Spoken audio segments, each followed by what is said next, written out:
So today I will be talking about some passion of driving, and essentially when it comes to supercars, Italy is very famous for them.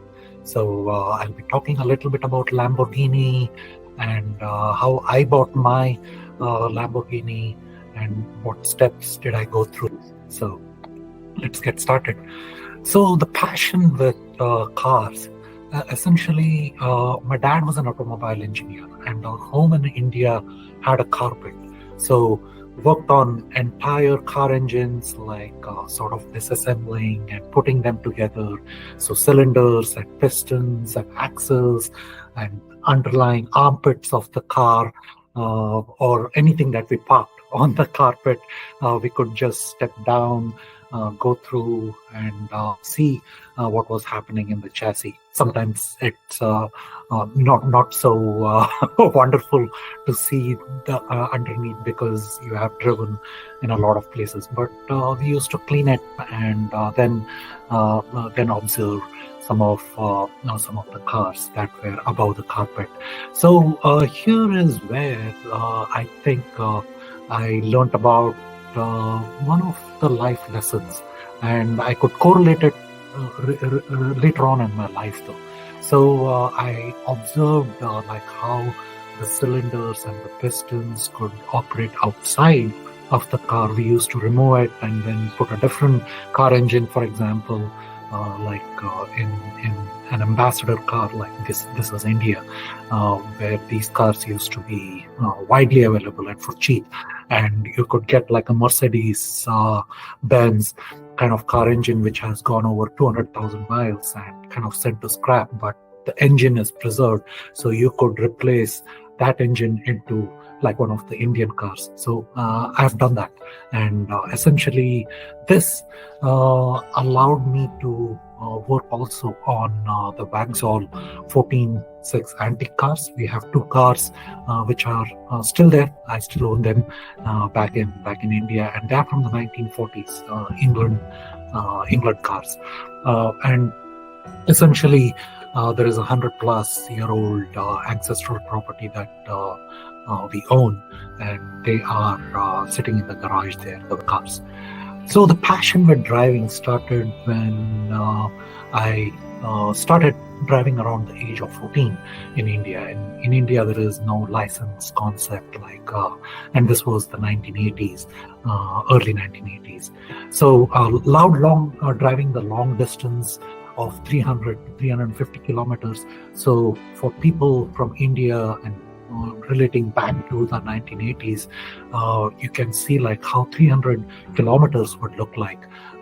It took a long time, but I loved driving that long distance. The roads were not in good shape like the ones we see today. The roads today are really awesome. So it was not that great back in 1980s. So I loved even the nighttime driving. It was fun, and had done literally tens of thousands of kilometers by the age of 22 when I moved to the United States here. So unlike today, I used to love driving in the night because people were very polite. They would bounce between the high and the low beam whenever they would come in front of you from the opposite side of the road. But nowadays they have these fog lights which are right in your face, and it's very hard for me to drive at night nowadays.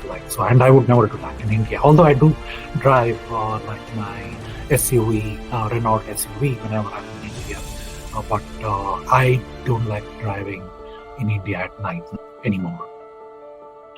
So a Lamborghini. So who doesn't love these amazing supercars? The rare, you have like basically it's an aquarium for car lovers, right? You can see the engine from the back, which is very transparent, very slick machines. So our garage in India that I talked about had a poster of a Lamborghini. While growing up, I used to look at this picture in the garage and had the dream to own a Lamborghini since childhood. So I finally bought a Lamborghini Gallardo, and I have owned it for about 8 years now, as of 20. So how did it come about? I have a passion with Valentino Balboni.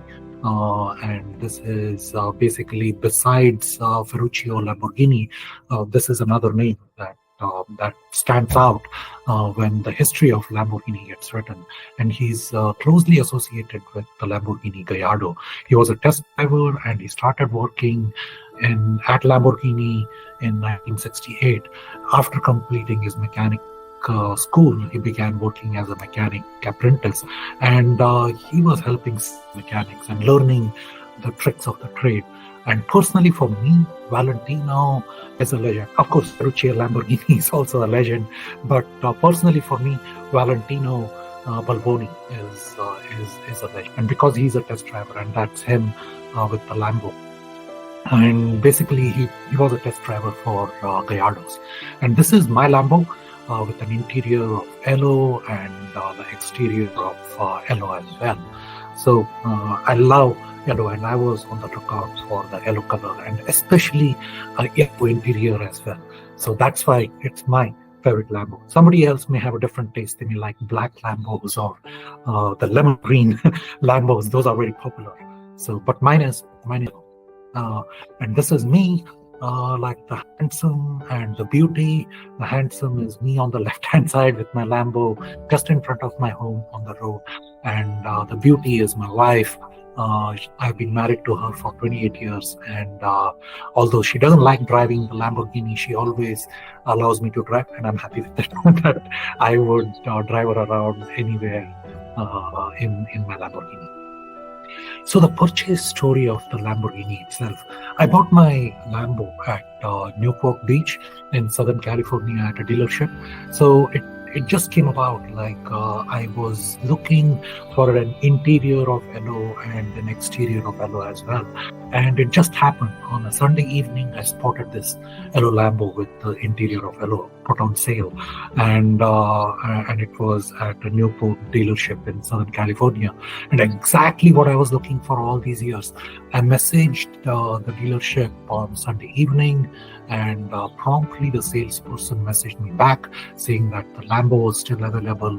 Immediately, I told the salesperson that I was going to come down tomorrow, Monday, which was a regular working day for me. And I sent a quick mail to my manager at that time saying I will be taking off tomorrow. Let's continue. So my arrival, taking the Uber, the flights, and another Uber after landing, we ended up at the dealership, and they told me the beauty was taking a shower before it would be brought in front of me.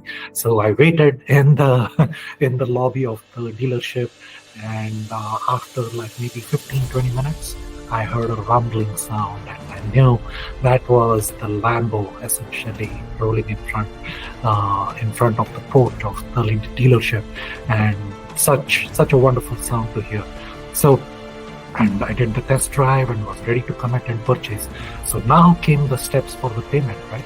So they told me they had seen my proof of 30% in cash funds, and asked me how I would pay for the rest of the payment, or what was the plan.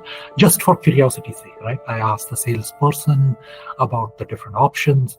They do offer 10 to 11% interest rate. This was way back in 2016. I think the interest rates were very low. This was the low interest rate season, right? When the usual car loans were going in for 5%, somewhere around 5%.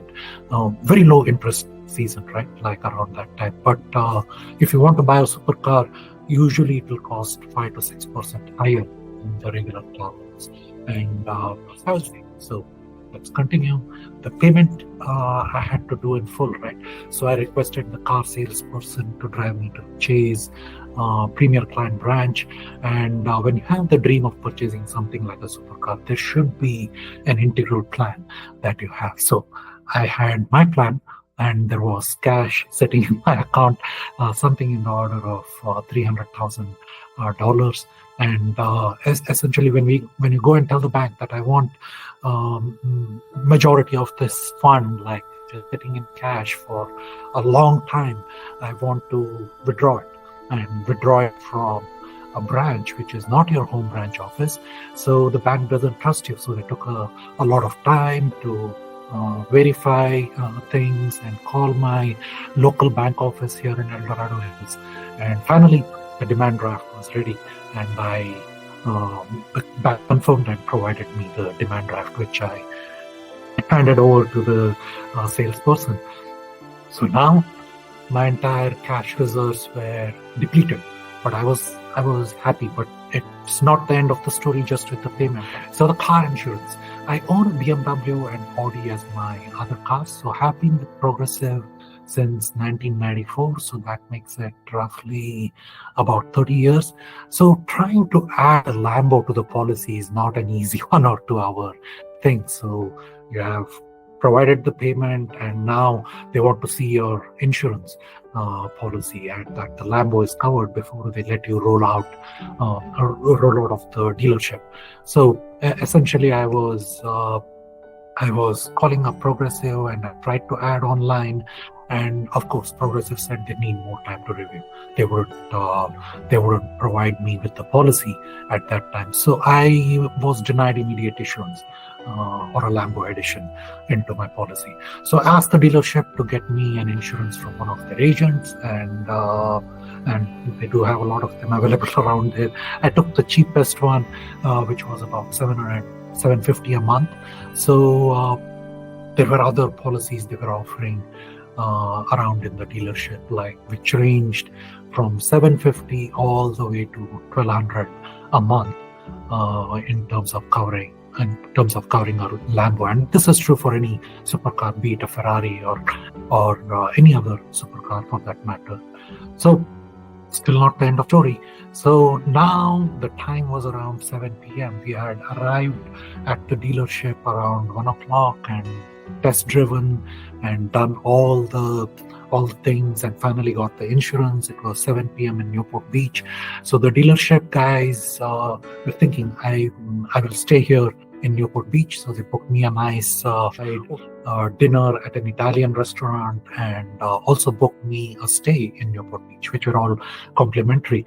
The dealership was surprised when I told them I would need to drive back today to El Dorado Hills. So they were surprised. You don't want to have your dinner, you don't want to stay here in Newport Beach. This is a wonderful area, why not?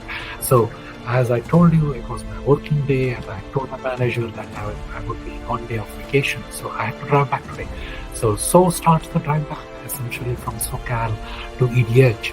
So halfway, somewhere between SoCal and El Dorado Hills, Coalinga, that's like the spot I recall. I took the exit to fill up gas, and as soon as I arrived into the gas station lot, the gas station owners were holding a baseball bat in their hands and trying to scare off some rowdy group that had already parked there, and they were littering around their gas station lot.